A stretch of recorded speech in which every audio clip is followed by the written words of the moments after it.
Hello students, welcome to your YouTube channel Maths Manthan. I am Pramod. Today we are going to start very interesting chapter arithmetic progression. Students, आज बहुत interesting chapter arithmetic progression आपको बताने जा रहे हैं। तो उससे पहले आप लोग कैसे हैं? आई होप अच्छे होंगे। अर्थमेटिक प्रोग्रेशन को समझने से पहले हमें दो चीज़ें समझना बहुत ज़रूरी है। एक तो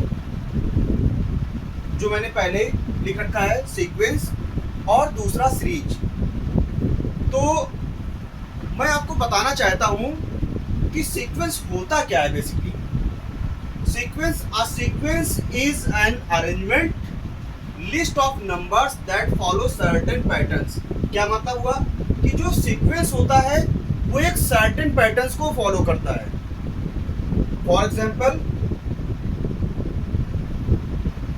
A1, A2, A3 and so on AN। ये जो A1, A2, A3 और AN है, ये इस सीक्वेंस के क्या हैं? टर्म्स हैं। ये आपका फर्स्ट टर्म है, ये आपका सेकेंड टर्म है, ये आपका थर्ड टर्म है एंड सो ऑन, ये आपका nth टर्म है। आप इसको एग्जाम्पल से समझ सकते हैं। ठीक है, आपको मैं एग्जाम्पल से बताता हूँ। फॉर एग्जाम्पल जैसे 1, 2, 3, 4, 5 एंड सो ऑन 100। आप देख सकते हैं कि ये जो सीक्वेंस है एक ही प्रोग्रेसिव सीक्वेंस है, यानी कि ये कंटिन्यूअस कैसा है? ये कंटिन्यूअस इंक्रीज हो रहा है। और एक चीज आप और भी देख सकते हैं, ये क्या है? ये नेचुरल नंबर का सीक्वेंस है। कैसा है ये? ये है नेचुरल नंबर का सीक्वेंस।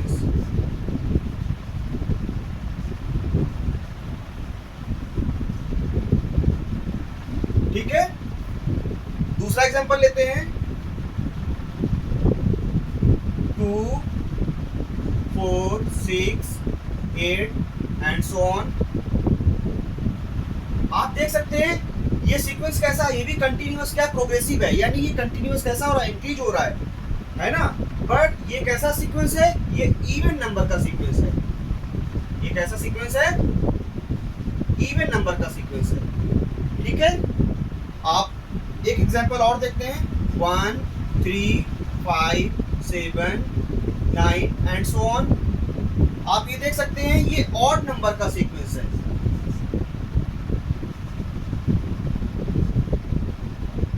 ये ऑड नंबर का सीक्वेंस है। सीक्वेंस न्यूमेरिक भी हो सकता है, नंबर में भी हो सकता है, और अल्फाबेटिकल भी हो सकता है। ठीक है, तो एग्जाम्पल तो बहुत है, अभी मैं आपको बताता भी हूँ।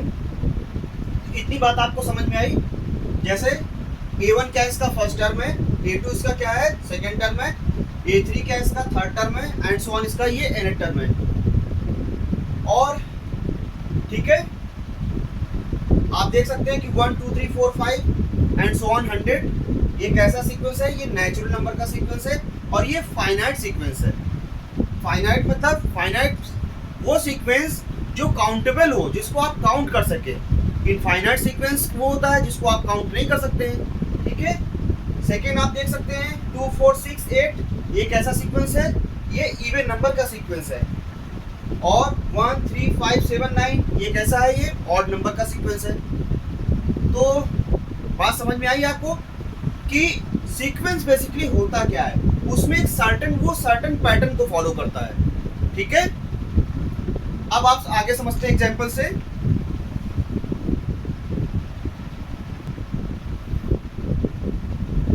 तो मैंने आपको क्या बताया कि जो सीक्वेंस होता है एक वो सर्टेन पैटर्न को फॉलो करना है। बस आपको इतना याद रखना है, सीक्वेंस क्या होता है? वो एक सर्टेन पैटर्न को फॉलो करता है, और कैसा होता है? वो प्रोग्रेसिव होता है। ठीक है, आपको मैं नेक्स्ट एग्जाम्पल से समझाता हूँ। देखिए, जैसे फॉर एग्जाम्पल मैंने क्या बताया था आपको कि ये सीक्वेंस न्यूमेरिक भी हो सकता है, नंबर के फॉर्म में भी हो सकता है, और अल्फाबेटिकल भी हो सकता है। तो आप दूसरा एग्जांपल देखिए। x, x square, x cube, x to the power 4 and so on. देखिए इसमें कंटिन्यूअस कैसा है? ये x का टर्म कैसा? प्रोग्रेसिव है। देखिए पहले x की पावर कितनी थी? 1 थी, और फिर उसके बाद 2, फिर 3, फिर 4 एंड सो ऑन। इस तरह से अगर इसका मैं लास्ट टर्म में लिखूंगा तो क्या होगा, वो x to the power n होगा। ठीक है, जैसा कि आप देख सकते हैं कि ये x इसका क्या है, फर्स्ट टर्म है, ये इसका सेकेंड टर्म है। मेरा सिर्फ ऑब्जेक्टिव ये है कि आपको समझाना है कि आप सीक्वेंस बस होता क्या है। आप ये समझ लीजिए कि सीक्वेंस एक सर्टेन पैटर्न को फॉलो करता है, वो नंबर के फॉर्म में भी हो सकता है और वो अल्फाबेटिकल भी हो सकता है। ठीक है, अब समझते हैं सीरीज। तो मैंने सबसे पहले स्टार्टिंग में आपको क्या बताया था कि अर्थमेटिक प्रोग्रेशन को समझने से पहले आपको दो चीजें समझनी है, एक तो सीक्वेंस और दूसरा सीरीज। ठीक है, अब आप देखिए सीरीज। सीरीज क्या होती है?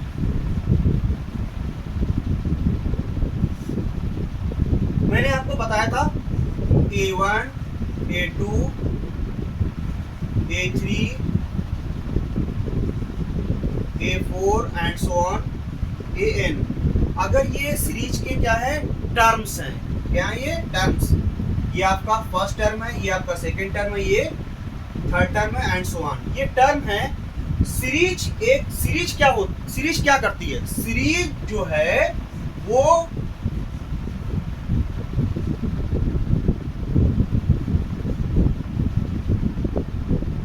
एडिशन और सब्सट्रैक्शन के पैटर्न को फॉलो करती है।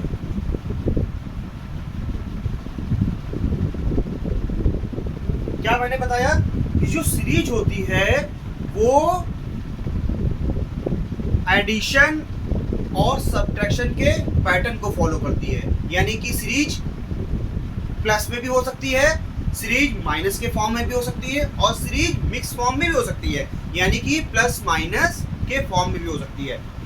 ठीक है, तो जैसे अगर हम इसको सीरीज को किस चीज से डिनोट करते हैं, सीरीज को हम एस से डिनोट करते हैं। अगर इनको हम A1 plus A2 plus A3 plus A4 plus and so on plus AN लिख दें तो ये हमारी क्या हो जाएगी, एक सीरीज हो जाएगी। और जिसमें मैंने आपको बताया था कि ये A1 क्या है, इसका फर्स्ट टर्म है, A2 क्या है, सेकेंड टर्म है और फिर थर्ड टर्म, फोर्थ टर्म, इस तरह से ये इसके सीरीज के टर्म है। इतनी बात समझ में आ गई आपको? चलिए एग्जाम्पल से समझाते हैं। For example S is equal to 1 plus 2 plus 3 plus 4 plus and so on. ठीक है, तो आप देख रहे हैं कि ये सीरीज कैसी है, ये एक प्लस की सीरीज है और ये कंटिन्यूस कैसी है, प्रोग्रेसिव है। देखिए कंटिन्यूस क्या हो रही है, ये इंक्रीज हो रही है।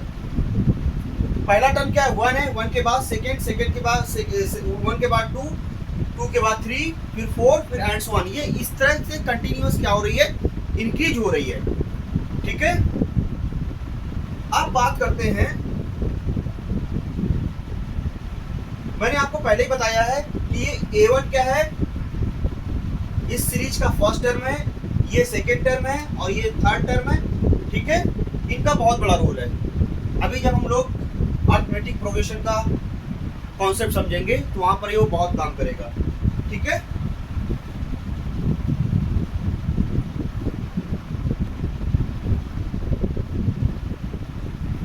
तो फिर हम कोई अज्यूम कर लेते हैं कि A1, A2, A3 ये क्या है, किसी सीक्वेंस के टर्म्स है। इनको क्या कहते हैं, टर्म्स कहते हैं। ये दीज आर द टर्म्स। ठीक है, आपका A1 क्या है, फर्स्ट टर्म है,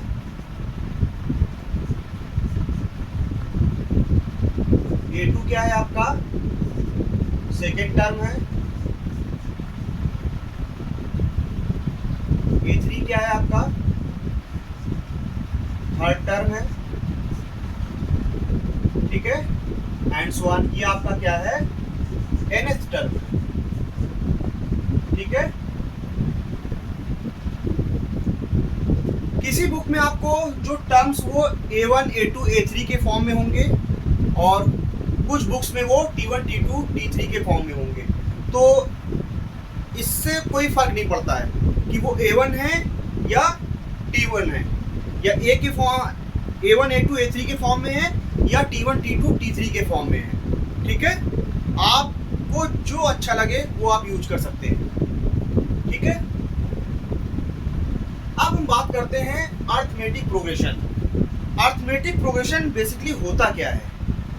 अर्थमेटिक प्रोग्रेशन का जो कॉन्सेप्ट है, प्रीसीडिंग टर्म्स और सक्सीडिंग टर्म का जो डिफरेंस है वो ऑलवेज कांस्टेंट होता है। ठीक है, अर्थमेटिक प्रोग्रेशन का मीनिंग क्या है?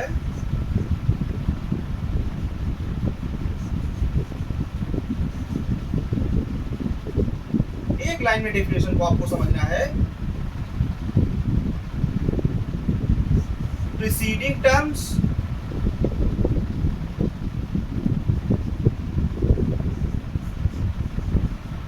एंड सक्सीडिंग टर्म्स, इन दोनों का जो डिफरेंस है वो ऑलवेज क्या होता है? कांस्टेंट होता है। फिर से बताता हूं, अर्थमेटिक प्रोग्रेशन क्या है? प्रीसीडिंग टर्म्स और सक्सीडिंग टर्म का डिफरेंस जो है वो ऑलवेज कांस्टेंट होगा।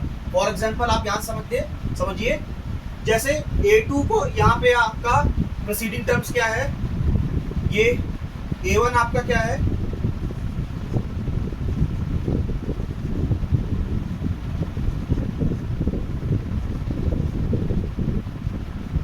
A1 आपका फर्स्ट टर्म भी है और ये प्रीसीडिंग टर्म्स भी है। कैसा है?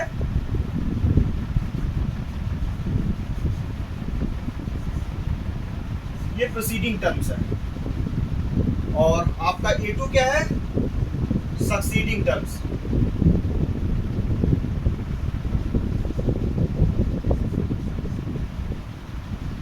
इन दोनों का डिफरेंस, A1 और A2 का डिफरेंस ऑलवेज कैसा होगा? कांस्टेंट होगा। इसी तरह से A3 और A2 का डिफरेंस ऑलवेज क्या होगा? कांस्टेंट होगा। इसी तरह से A4 और A3 का डिफरेंस ऑलवेज कांस्टेंट होगा। बात समझ में आई?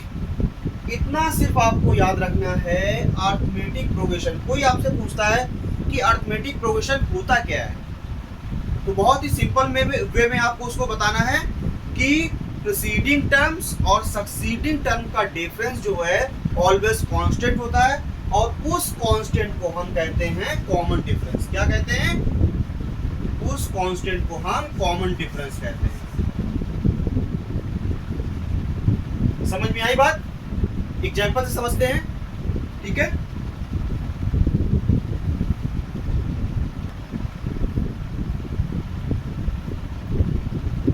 तो हम लोग कहाँ पर थे? हम लोग थे अर्थमेटिक प्रोग्रेशन पे। अर्थमेटिक प्रोग्रेशन के बारे में मैंने क्या बताया आपको? आपको सिर्फ इतना याद रखना है कि difference between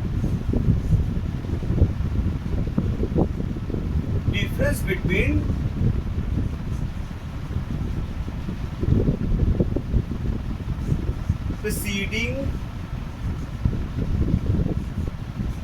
term and succeeding term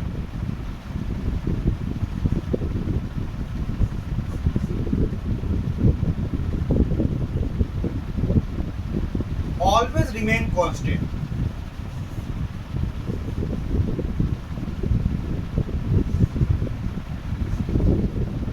और इसी कांस्टेंट टर्म को हम क्या कहते हैं?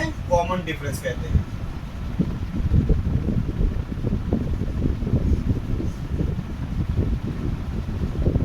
फिर से बताता हूं आपको। क्या बताया? अगर कोई पूछता है आपसे कि अर्थमेटिक प्रोग्रेशन क्या होता है, तो आपको सिर्फ इतना बताना है, difference between preceding terms and succeeding term always remain constant. Preceding terms और सक्सीडिंग टर्म्स का डिफरेंस जो होता है वो ऑलवेज कांस्टेंट होता है और उस कांस्टेंट को हम क्या कहते हैं? कॉमन डिफरेंस कहते हैं, जिसे हम क्या करते हैं? जिसे हम डी से डिनोट करते हैं। किस चीज से? डिनोट फ्रॉम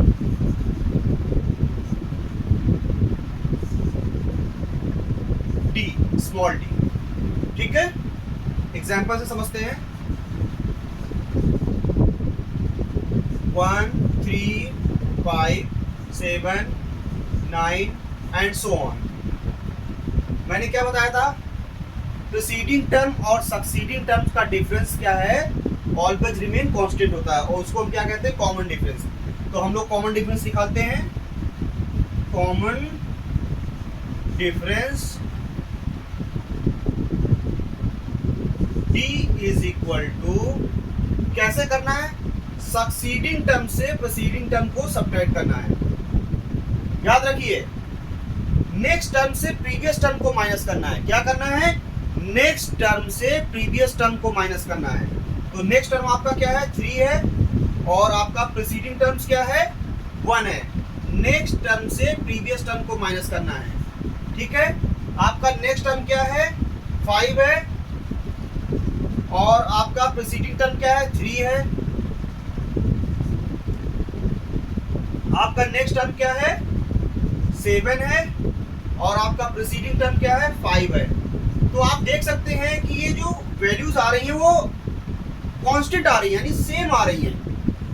ठीक है, इतना तो समझ में आया आपको, समझ में आया कि नहीं आया। क्या करना है आपको, सक्सीडिंग टर्म से प्रीसीडिंग टर्म्स को सब्ट्रैक्ट करना है, यानी कि नेक्स्ट टर्म से प्रीवियस टर्म को माइनस करना है, नेक्स्ट टर्म से प्रीवियस टर्म को माइनस करना है, नेक्स्ट टर्म से प्रीवियस टर्म को माइनस करना है। इतना ही करना है बस, यही इसकी डेफिनेशन है। Difference between preceding term and succeeding terms always remain constant. Preceding term और सक्सीडिंग टर्म का डिफरेंस जो है ऑलवेज क्या होता है, कांस्टेंट होता है, और उसे क्या कहते हैं, कॉमन डिफरेंस कहते हैं। ये डेफिनेशन है आपकी अरिथमेटिक प्रोग्रेशन की। ठीक है,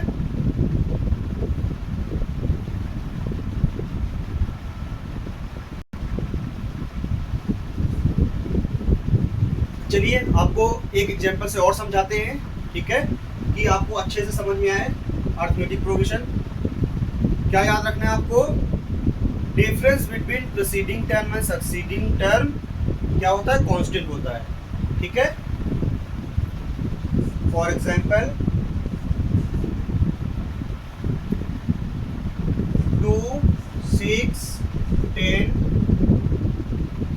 14, 80 एंड सो ऑन। आप देख सकते हैं इनके डिफरेंस को इनके डिफरेंस को क्या कहते हैं, कॉमन डिफरेंस। और कॉमन डिफरेंस को किस लेटर से लिखते हैं,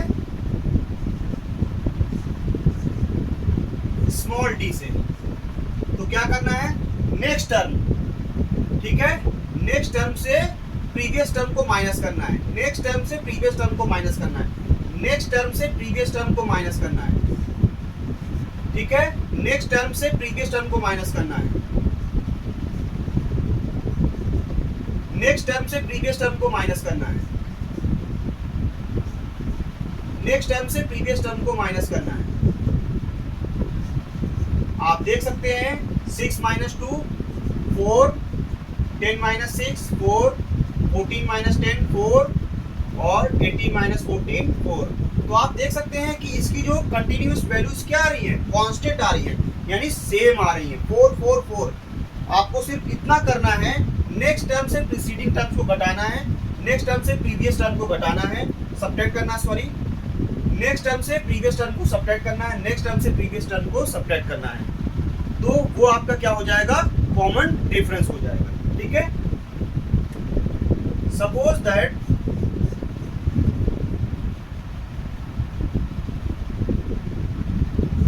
T1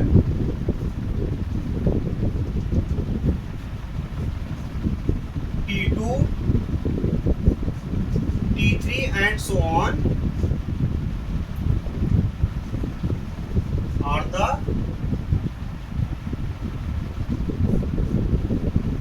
term of any sequence, then what? Then common difference.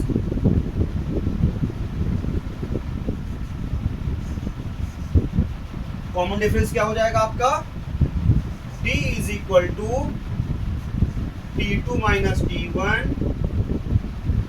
T3 minus T2, T4 minus T3। इससे आपको क्या मिलेगी, एक कांस्टेंट वैल्यू मिलेगी। ठीक है, जो मैंने ऊपर एग्जाम्पल में आपको समझाया है। ठीक है, आप देख सकते हैं। तो अब हमें क्या करना है, अब कोई भी हमारे पास सीक्वेंस होगा, ठीक है, उसमें हमें फर्स्ट टर्म, और ये आपका जो T1 है इस सीक्वेंस का फर्स्ट टर्म है। ठीक है, ये आपका फर्स्ट टर्म है। ठीक है, तो सेकेंड टर्म से फर्स्ट टर्म को सब्ट्रैक्ट कर देंगे, आपको क्या मिल जाएगा, कॉमन डिफरेंस। ये इसका फर्स्ट टर्म होगा। ठीक है,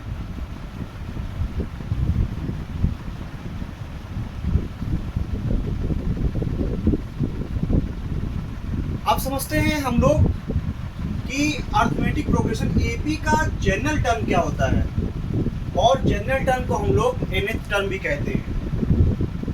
तो इससे पहले मैं आगे आपको बताऊं, पहले इस एग्जांपल को आपको समझाना चाहता हूं। देखिए यहाँ पर मैंने क्या बताया था आपको कि नेक्स्ट टर्म, जो नेक्स्ट टर्म को हम लोग क्या कहते हैं, सक्सीडिंग टर्म भी कहते हैं। नेक्स्ट टर्म से प्रीवियस टर्म को सब्ट्रैक्ट कर देते थे तो उससे कांस्टेंट वैल्यू मिलती थी, उस कांस्टेंट वैल्यू को हम लोग क्या कहते थे, कॉमन डिफरेंस। नेक्स्ट टर्म से प्रीवियस टर्म को माइनस करते थे। अगर देखिए नेक्स्ट टर्म क्या है, 3 है आपका, और प्रीवियस टर्म क्या है, 1। तो 3 से 1 को माइनस करते हैं तो आपको क्या मिलेगा, 2 मिलेगा।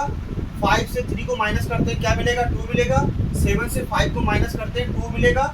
9 से 7 को माइनस करते हैं, 2 मिलेगा। तो ये कांस्टेंट वैल्यू हमारी क्या है, 2 है, और 2 क्या है आपका, कॉमन डिफरेंस है। तो मैं क्यों समझा रहा हूँ, ये सबसे इम्पोर्टेंट चीज है। अगर आप देख सकते हैं कि ये हमारा फर्स्ट टर्म है, क्या है ये हमारा फर्स्ट टर्म है। अगर मैं फर्स्ट टर्म और फर्स्ट टर्म को हम किससे लिखते हैं, ए से लिखते हैं। ठीक है,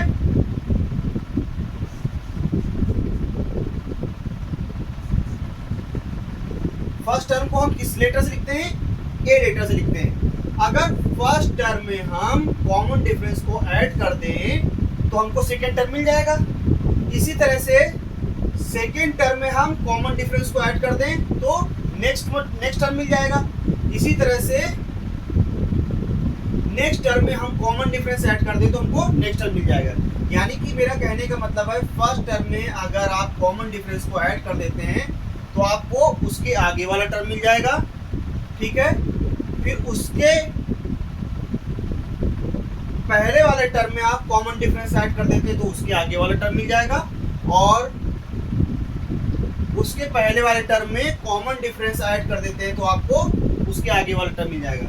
तो 1 में आप 2 ऐड करते हैं तो क्या मिल जाएगा, आपको 3 मिल जाएगा, और वो 2 क्या है, कॉमन डिफरेंस है। वो 2 क्या है आपका, वो 2 है आपका common difference.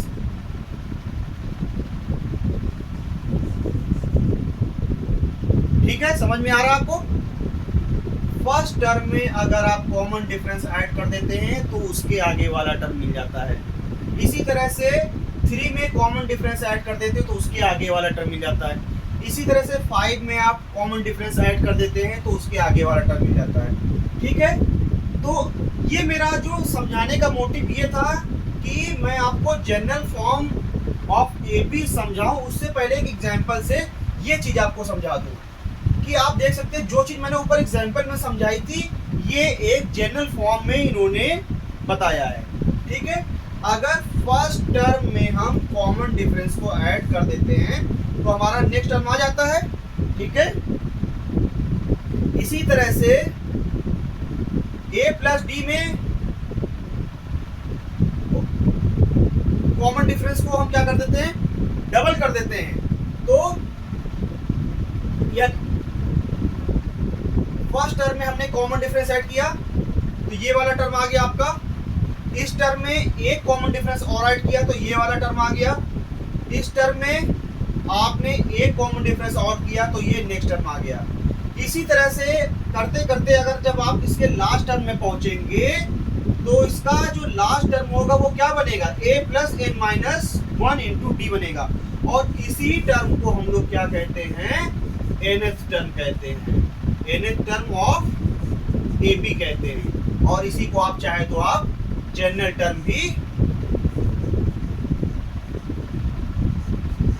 General term of AP भी कहते हैं। और ये जो है आपकी जनरल फॉर्म ऑफ एपी है। ये आपको कब हेल्प करेगी? जब आपके पास फर्स्ट टर्म होगा और कॉमन डिफरेंस होगा और वो आपसे कहेगा कि आप एक अरिथमेटिक प्रोग्रेशन फॉर्म करिए, एक एपी फॉर्म करिए, तब आपको ये इसकी हेल्प लेनी पड़ेगी, तब आपको ये हेल्प करेगी। ए प्लस डी, ए प्लस 2d, ए प्लस 3d, जो मैंने आपको ऊपर एग्जांपल्स में अच्छे से समझाया है। ठीक है, फिर से समझाता हूँ कि नेक्स्ट टर्म से आप फर्स्ट टर्म को माइनस करते हैं तो एक कांस्टेंट वैल्यू मिलेगी। इसी तरह से 5 से 3 को माइनस करते हैं, एक कांस्टेंट वैल्यू मिलेगी। आपको पता है वो क्या वैल्यू मिल रही है? वो वैल्यू 2 मिल रही है। तो जो मेरा ये जो समझाने का लॉजिक है वो अब आपको समझ में आएगा कि ये फर्स्ट टर्म क्या है, इसका 1 है। तो फर्स्ट टर्म में अगर हम कॉमन डिफरेंस को ऐड कर देते हैं तो हमें नेक्स्ट टर्म मिल जाता है। इसी तरह से इस a प्लस डी में कॉमन डिफरेंस को ऐड कर देते हैं, यानी सिंगल d को ऐड कर देते हैं, तो जो आप क्या वो 2d हो जाएगा। इसमें d ऐड कर देते हैं तो आपको a प्लस डी मिल जाएगा। और इसी तरह से a प्लस डी में आप फिर d ऐड कर देते हैं तो आपको a प्लस 3d मिल जाएगा। ठीक है, ये आपकी general form of an AP है और ये आपका nth टर्म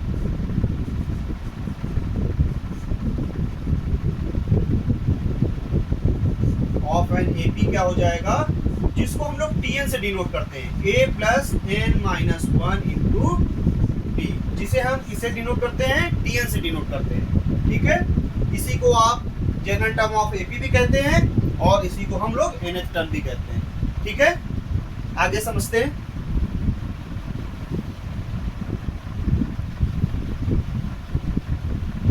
तो मैंने अभी आपको क्या बताया कि general term of an AP और nth term of an AP क्या हो जाएगा?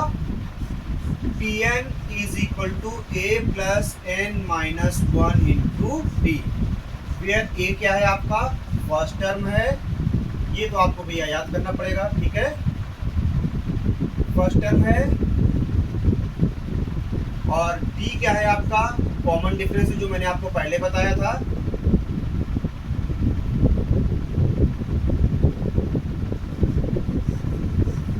और n क्या है आपका?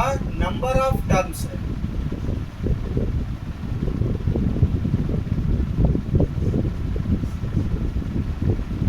नंबर ऑफ टर्म्स का मतलब कितने नंबर्स, कितने नंबर का हमें nth टर्म फाइंड करना है। और ये आपका क्या है? nth term. ठीक है, और मैंने अभी आपको general form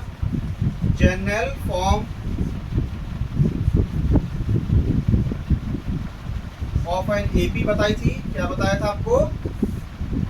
a plus D, a plus 2d, a plus 3d and so on. तो ये आपका क्या हो जाएगा? t1 जो आपका फर्स्ट टर्म है, ये आपका क्या हो जाएगा? t2 जो आपका सेकेंड टर्म है, ये आपका क्या हो जाएगा? t3 जो ये थर्ड टर्म है, और इसी एंड सो ऑन ये आपका फोर्थ टर्म है। ठीक है, समझ में आया? ये मेरा समझाने का ये लॉजिक क्या है, क्योंकि आप जब एपी फॉर्म करेंगे तब आपको इन्हीं की हेल्प लेनी है। ठीक है, तो T1 आपका, T1 का मतलब फर्स्ट टर्म जो सीरीज में होगा, T2 यानी a plus D, first term में कॉमन डिफरेंस को ऐड करना है, T3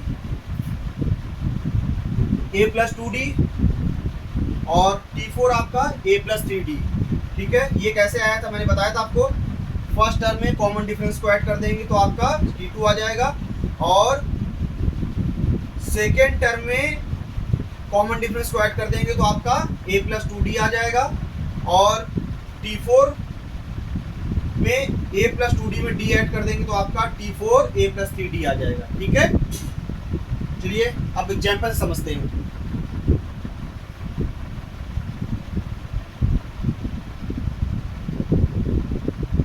तो मैंने आपको जनरल फॉर्म ऑफ एपी क्या बताई थी? a plus D, a plus 2d, a plus 3d। ठीक है, अब हम लोग एक एग्जाम्पल समझते हैं। उसने बोला है प्रॉब्लम में कि फाइंड एपी और फॉर्म्ड एपी, और क्या दे दिया है? फर्स्ट टर्म ए को हम लोग क्या कहते हैं, फर्स्ट टर्म, ए फर्स्ट टर्म दे दिया है, और कॉमन डी को हम लोग क्या कहते हैं, कॉमन डिफरेंस। फर्स्ट टर्म और उसने कॉमन डिफरेंस दे दिया है, तो आपको पता है कि आपका जो T1 होगा वो a होगा, और a आपका कितना है, 8 है, ठीक है। T2 क्या है, a प्लस डी है, और आपको पता है a कितना है, 8 है, और कॉमन डिफरेंस कितना है, 4 है, तो कितना हो जाएगा, 12 हो जाएगा। और आपका T3 कितना है, a plus 2d, 8 plus 2 into 4, 8 plus 8 is equal to 16, ठीक है। T4 इज इक्वल टू क्या हो जाएगा, a plus 3d, 8 plus 3 into 4 is equal to 8 plus 12 is equal to 20 हो जाएगा। तो आप देख सकते हैं कि हमारी जो AP होगी वो क्या होगी, AP कैसी आई, फर्स्ट टर्म क्या है आपका 8 है, सेकेंड टर्म आपका क्या है 12 है, और थर्ड टर्म आपका 16 है, और फोर्थ टर्म आपका 20 है। ये इसको कैसे चेक करेंगे कि ये AP है, आप देख सकते हैं नेक्स्ट टर्म से फर्स्ट टर्म को सब्ट्रैक्ट करिए, 12 से 8 को सब्ट्रैक्ट करिए, कितना आएगा, 4 आएगा। जो आपका कॉमन डिफरेंस कितना था, 4 है, ये मतलब प्रूफ हो गया। और 16 से 12 को माइनस करिए, कितना आएगा, 4 आएगा, और 20 से 16 को माइनस करिए, 4 आएगा, ठीक है। ये आपकी AP हो गई। तो मेरा जो समझाने का मोटो था वो ये था कि आपको अगर फर्स्ट टर्म और कॉमन डिफरेंस गिवन हो तो आप जनरल फॉर्म की हेल्प से AP को फाइंड कर सकते हैं, AP को फॉर्म कर सकते हैं, AP बना सकते हैं, ठीक है।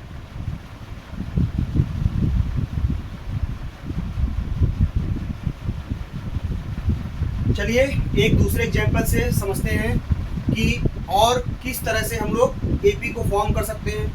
तो हम लोगों ने एक क्वेश्चन लिया, मैंने एक क्वेश्चन लिया है, the nth term of a pattern of number is 2n plus 1। क्या बोला उसने, nth टर्म। और आपको मैंने बताया था कि nth टर्म को आप किससे लिखते हैं, Tn से लिखते हैं। किससे लिखते हैं, Tn से लिखते हैं। तो Tn आपका जो nth टर्म कितना है, 2n प्लस 1 है। The nth term of a pattern of number is 2n plus 1। तो उसने क्या बोला है कि आप AP फॉर्म करिए, AP फाइंड करिए, और उसने ये भी कहा है कि also find 12th टर्म। कौन सा फाइंड करना है, 12th टर्म। और आपको मैंने स्टार्टिंग में क्या बताया था कि जो 12 होगा वो किसकी वैल्यू होगी, वो n की वैल्यू होगी। n इज इक्वल टू कितना हो जाएगा, 12। तो आपको पता है सबसे पहले तो हमें क्या करना है, सबसे पहले हमें एक AP फॉर्म करनी है, यानी जनरल फॉर्म की हेल्प से हमको एक AP फॉर्म करनी है। तो वो हमें क्या करना है, यहाँ पर हमें n की value putting n is equal to 1 2 3 4 and so on, ठीक है। इसी जो हमारा जो nth टर्म है इसी में हम लोग n की वैल्यू को 1 2 3 4 रख देंगे, सब्स्टिट्यूट कर देंगे, तो हमको क्या मिल जाएगा, फर्स्ट टर्म मिल जाएगा, सेकंड टर्म मिल जाएगा, थर्ड टर्म मिल जाएगा। उससे क्या फॉर्म हो जाएगी, AP फॉर्म हो जाएगी, ठीक है। और जब AP फॉर्म हो जाएगी तो उससे हम लोग फर्स्ट टर्म और कॉमन डिफरेंस निकाल लेंगे, ठीक है। और nth टर्म का फॉर्मूला यूज करके हम लोग 12th टर्म फाइंड करेंगे। तो पहले हम लोग क्या करते हैं, देखिए हम लोग n की वैल्यू को पुट करते हैं, n की वैल्यू 1 लेते हैं, तो n के प्लेस पर 1 यूज करते हैं, तो क्या हो जाएगा, T1 हो जाएगा। और जहाँ जहाँ पे n है वहाँ पे 1 यूज करना है, तो 2 इंटू 1 प्लस 1 आपका क्या हो जाएगा, 2 इंटू 1 2 प्लस 1 3 हो जाएगा। T2 क्या हो जाएगा आपका, 2 इंटू 2 प्लस 1 5 हो जाएगा। और आपका T3 क्या हो जाएगा, 2 इंटू 3 प्लस 1 7 हो जाएगा, ठीक है। तो आपकी AP क्या बनी, आपकी AP बन गई 3 5 7 9 एंड सो ऑन, ठीक है। इसमें से हम लोग क्या कर लेंगे, फर्स्ट टर्म कितना है, 3 है, कॉमन डिफरेंस फाइंड कर लेंगे, हमको यहाँ से फर्स्ट टर्म कॉमन डिफरेंस मिल जाएगा, और n की वैल्यू 12 है। हम लोग nth टर्म का फॉर्मूला यूज करके 12th टर्म की वैल्यू फाइंड करेंगे। चलिए आगे फाइंड करते हैं।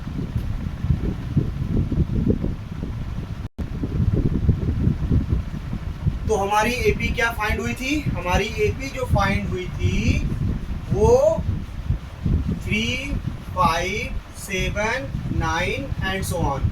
और उसने प्रॉब्लम में बोला है कि आपको किसकी वैल्यू फाइंड करनी है? 12th टर्म की वैल्यू फाइंड करनी है। ठीक है, तो n की वैल्यू यहाँ से कितनी हो जाएगी? 12 हो जाएगी।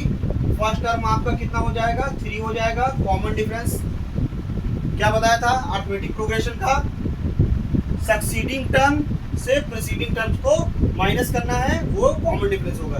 यानी नेक्स्ट टर्म से प्रीवियस टर्म को माइनस करना है, वो कॉमन डिफरेंस होगा। तो नेक्स्ट टर्म कितना है? 5 है। 5 से प्रीवियस टर्म को माइनस करना है कितना? 3 को। तो 5 माइनस 3 क्या हो जाएगा? 2। आपका कॉमन डिफरेंस कितना हो जाएगा? 2। आपको nth टर्म का फॉर्मूला क्या होता है? Tn = a + n - 1 × d। आपको nth टर्म फाइंड करने के लिए किन किन चीज़ों की जरूरत होती है? फर्स्ट टर्म की जरूरत होती है, कॉमन डिफरेंस की जरूरत होती है और नंबर ऑफ टर्म्स की जरूरत होती है। तो नंबर ऑफ हमें कितने टर्म्स की वैल्यू फाइंड करनी? 12th टर्म की। तो नंबर ऑफ टर्म्स कितना हो गया? 12 हो गया। n की वैल्यू कितनी हो गई? 12 हो गई। और कॉमन डिफरेंस कितना हो गया? 2 हो गया। और फर्स्ट टर्म कितना हो गया? 3 हो गया। ठीक है, तो आपका जो 12th टर्म हो जाएगा वो क्या हो जाएगा? कॉमन डिफरेंस फर्स्ट टर्म कितना है? 3 प्लस n कितना है आपका? 12 माइनस 1 और कॉमन डिफरेंस कितना है? 2। ये कितना हो? 3 प्लस 12 माइनस 1 11 × 2 कितना हो जाएगा आपका? 3 प्लस 22 = 25। तो आपका जो 12th टर्म होगा वो कितना होगा? जो आपका जो 12th टर्म होगा उसकी वैल्यू क्या होगी? 25 होगी। ठीक है, समझ में आया? सबसे पहले क्या दिया था? उसने बोला था कि किसी भी पैटर्न का जो nth टर्म है वो 2n + 1 है और आप एपी फाइंड कर रही है। ठीक है, और साथ में 12th टर्म की वैल्यू फाइंड करनी है। तो सबसे पहले हम लोगों ने क्या किया था कि n के प्लेस पर हम लोगों ने 1 2 3 4 5 रख करके हम लोगों ने एपी फॉर्म कर ली थी। ठीक है, एपी कैसे फॉर्म करी थी हम लोगों? जनरल फॉर्म ऑफ एपी क्या होता है? a + d a + 2d ये होता है। ठीक है, हम लोगों ने वहां पर n की वैल्यू 1 2 3 4 रखी थी, उससे क्या आ गया था? एपी आ गई थी। t1 आ गया था आपका, t2 आ गया था, t3 आ गया था। इसी में आपका t1 क्या है? a है। t2 क्या है? a + d है। ठीक है, इस तरह से आपको t1 t2 t3 निकल करके आपको एक एपी फॉर्म हो गई थी 3 5 7 9 की, जिसमें से आपने फर्स्ट टर्म और कॉमन डिफरेंस फाइंड कर लिया था। फर्स्ट टर्म आपका कितना है? 3 है। कॉमन डिफरेंस कितना है? 2 है। और n की वैल्यू उसने प्रॉब्लम में बोली है 12th टर्म की वैल्यू फाइंड करिए, तो n की वैल्यू 12 हो गई। आपको nth टर्म के फॉर्मूले में इसको आपको क्या करना था? सिर्फ सब्स्टिट्यूट करना था। ठीक है, वो आपने रख दिया। a की वैल्यू 3, b की वैल्यू 2 और n की वैल्यू 12 सॉल्व कर लिया, आपका आंसर आ गया। ठीक है, इस तरह से और करेंगे तो आपका और स्ट्रांग हो जाएगा। ठीक है,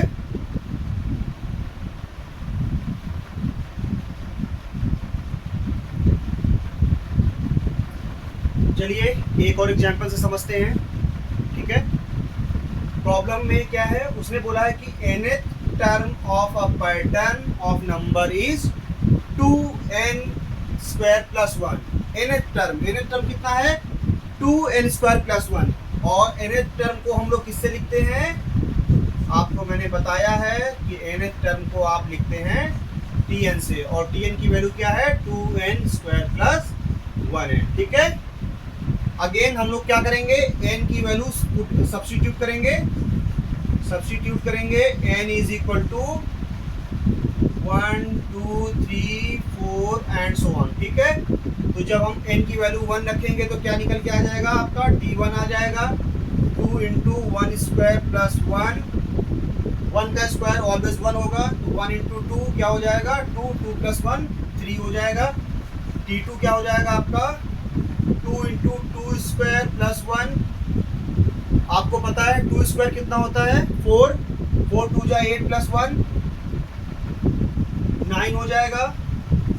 T3 कितना हो जाएगा आपका 2 इंटू 3 स्क्वायर प्लस 1, 3 स्क्वायर आपको पता है कितना होता है 9, 9 2 जा 18, 18 प्लस 1 19 हो जाएगा।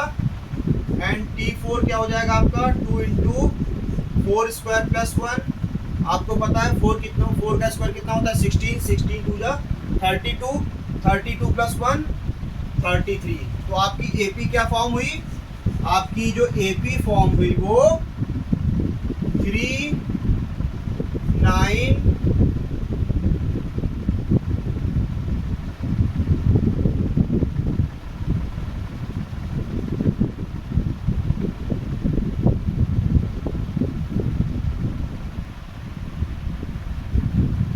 सॉरी मैंने ये गलत एग्जांपल ले लिया था, जिसमें क्या है सॉल्व करने से कॉमन डिफरेंस सेम नहीं आ रहा है। मेरा मोटिव समझाना ये था कि आपको अगर एन टर्म दिया हो तो उससे आप ऐसे इस तरह से आप क्या करेंगे एपी फॉर्म कर लेंगे। ये एग्जांपल गलत है, ठीक है, हम दूसरा एग्जांपल लेते हैं। ठीक,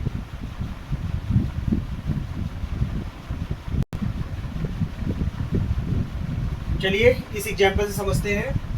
उसने क्या बोला प्रॉब्लम में, nth term of a pattern of number is 3n plus 1, so form AP। और उसने बोला है कि also find sixth term। ठीक है, मैंने जो पहले एग्जांपल लिया था बिल्कुल ये उसी के जैसा है। तो सबसे पहले क्या करना है आपको, nth टर्म क्या हो जाएगा आपका Tn is equal to 3n plus 1। आपको पता है क्या करना है, n की वैल्यू पुट कर सब्स्टिट्यूट करनी है 1 2 3 4 एंड सो ऑन। इससे आपको क्या मिलेगा T1 T2 T3 T4, यही आपके क्या हो जाएंगे, ये AP हो जाएगा। तो T1 क्या हो जाएगा आपका 3 into 1 plus 4, 3 into 1 3, 3 plus 4 7। T2 आपका क्या हो जाएगा 3 इंटू 2 प्लस 4, 3 2 जा 6 प्लस 4 10। और T3 आपका क्या हो जाएगा 3 इंटू 3 प्लस 4, 3 3 जा 9 प्लस 4 13। एंड T4 क्या हो जाएगा आपका 3 इंटू 4 प्लस 4 12 प्लस 4 16। ठीक है, तो आपकी एपी क्या फॉर्म हो गई, आपकी एपी फॉर्म हो गई 7 10 13 16। और आप देख सकते हैं कि एपी है कि नहीं है, तो आप चेक भी कर सकते हैं। नेक्स्ट टर्म से प्रीवियस टर्म को माइनस करिए, कितना आएगा 3। नेक्स्ट टर्म से प्रीवियस टर्म को माइनस करिए, कितना आएगा 3। नेक्स्ट टर्म से प्रीवियस टर्म को माइनस करिए, कितना आएगा 3। और ये 3 आपका क्या हो जाएगा कॉमन डिफरेंस। ठीक है,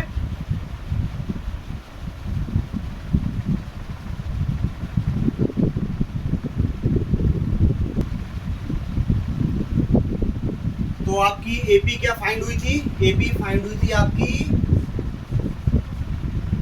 7 10 13 16 एंड सो ऑन। तो आपका फर्स्ट टर्म क्या हो जाएगा, फर्स्ट टर्म आपका 7 हो जाएगा। कॉमन डिफरेंस कैसे निकालते हैं, नेक्स्ट टर्म से प्रीवियस टर्म को माइनस करके 10 माइनस 7 इज इक्वल टू 3 हो जाएगा। और n की वैल्यू कितनी है 6 है। उसने बोला है कि कितने टर्म्स का फाइंड करना है, 6 टर्म का फाइंड करना है।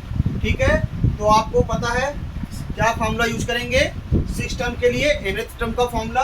तो nth टर्म का फॉर्मूला क्या होता है, nth टर्म का फॉर्मूला होता है Tn is equal to a plus n minus 1 into D.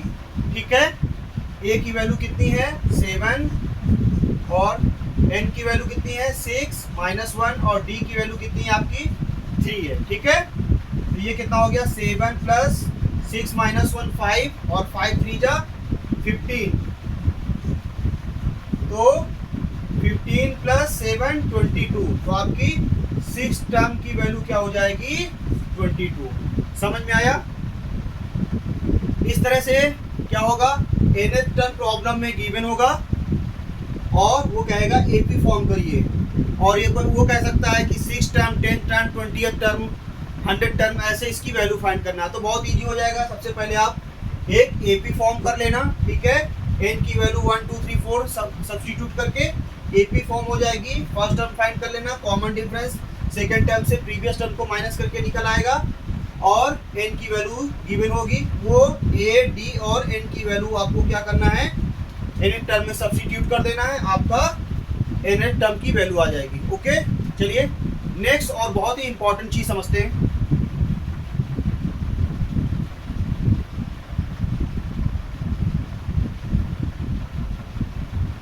मैंने आपको अरिथमेटिक प्रोग्रेशन के लिए सबसे इंपॉर्टेंट चीज क्या बताई थी कि सक्सीडिंग टर्म और प्रीसीडिंग टर्म्स का जो डिफरेंस होता है वो कांस्टेंट होता है। तो नेक्स्ट टर्म और प्रीवियस टर्म का जो डिफरेंस होगा वो क्या होगा, कॉमन डिफरेंस होगा। अगर कोई सीक्वेंस एपी में है तो क्या सबसे इंपॉर्टेंट चीज क्या होगी, उसका जो डिफरेंस होगा वो ऑलवेज कांस्टेंट होगा, डिफरेंस जो होगा वो सेम होगा। समझ में आई बात? मैंने एक क्वेश्चन लिया है यहाँ पर, if 2/3 k and 5 k upon 8 are in AP. इसने बोला है कि 2/3 k और 5 k upon 8 किसमें है, एपी में है। तो मैंने बताया था कोई सीक्वेंस एपी में होगा तो क्या होगा, उनका कॉमन डिफरेंस क्या होगा, सेम होगा, कांस्टेंट होगा। तो इस प्रॉब्लम के लिए हमें किसकी हेल्प लेनी पड़ेगी, कॉमन डिफरेंस की। तो यहाँ पे हमारे पास कितने टर्म हैं, 3 टर्म्स हैं। तो इसके लिए हम सबसे पहले क्या करेंगे, इनका कॉमन डिफरेंस फाइंड करेंगे और दोनों कॉमन डिफरेंस को हम क्या कर देंगे, दोनों कॉमन। और अरिथमेटिक प्रोग्रेशन की सबसे खास बात क्या होती है कि जो कॉमन डिफरेंस होता है वो क्या होता है, कांस्टेंट होता है, यानी सेम होता है। दोनों कांस्टेंट को हम लोग इक्वल कर देंगे। चलिए देखते हैं, 2/3 k 5 k upon 8